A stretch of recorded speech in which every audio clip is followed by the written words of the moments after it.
Pour cette revue de presse. Le Gabon est secoué par un problème de dette intérieure impayée, une situation dénoncée par le patronat. Le pays connaît des tensions politiques à l'approche de l'élection présidentielle et le patronat réclame des impayés qui s'élèvent à 72 millions d'euros. Une somme liée également à l'organisation d'événements comme la prochaine Coupe d'Afrique des Nations prévue en janvier 2017. Ces revendications arrivent au moment où le Gabon a annoncé l'approbation d'un emprunt auprès de la Banque internationale pour la reconstruction et le développement, ainsi que de l'Agence française de développement, pour un montant global de 352 millions d'euros. Confronté à la chute des cours du baril de pétrole, le pays a connu une détérioration de ses finances publiques. Plusieurs grands projets ont été suspendus récemment. En mai, la note de sa dette souveraine a été dégradée par les agences de notation américaines comme Moody's ou Fitch. Le Gabon reste fortement dépendant du secteur pétrolier en dépit des efforts du gouvernement pour diversifier l'économie. Le pétrole représente encore 38% du PIB en 2014, a expliqué l'agence Fitch. Nous avons joint par téléphone Jean-Jacques Francis Evouna, président du patronat gabonais. Nous lui avons demandé où en est le processus du paiement de cette somme qui est due par l'État aux entreprises. Écoutez. Depuis le mois de décembre dernier, le gouvernement a mis en place le comité interministériel d'audit et de certification de la dette intérieure vis-à-vis des entreprises évoluant au Gabon.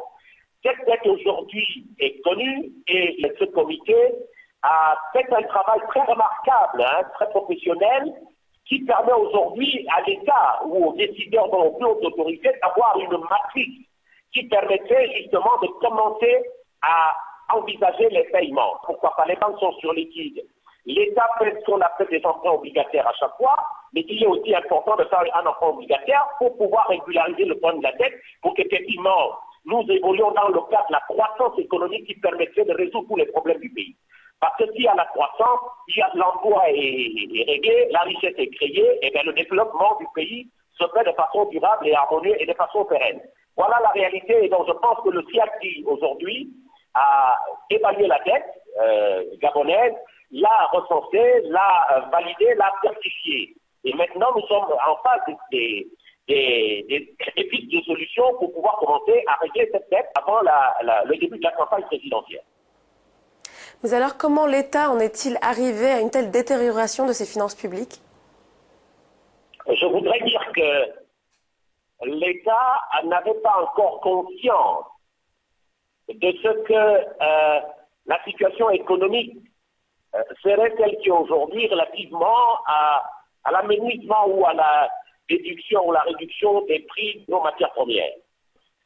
Les hommes de pouvoir ont toujours pensé qu'il y aurait toujours cette manne financière pour pouvoir éventuellement subvenir aux besoins de l'État. Tout n'est peut-être pas forcément morose.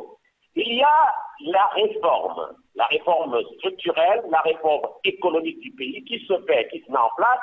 Effectivement, il faut aller en profondeur pour permettre à ce que justement cette réforme touche les véritables pans de l'activité économique qui permettrait justement de relever le niveau économique du pays.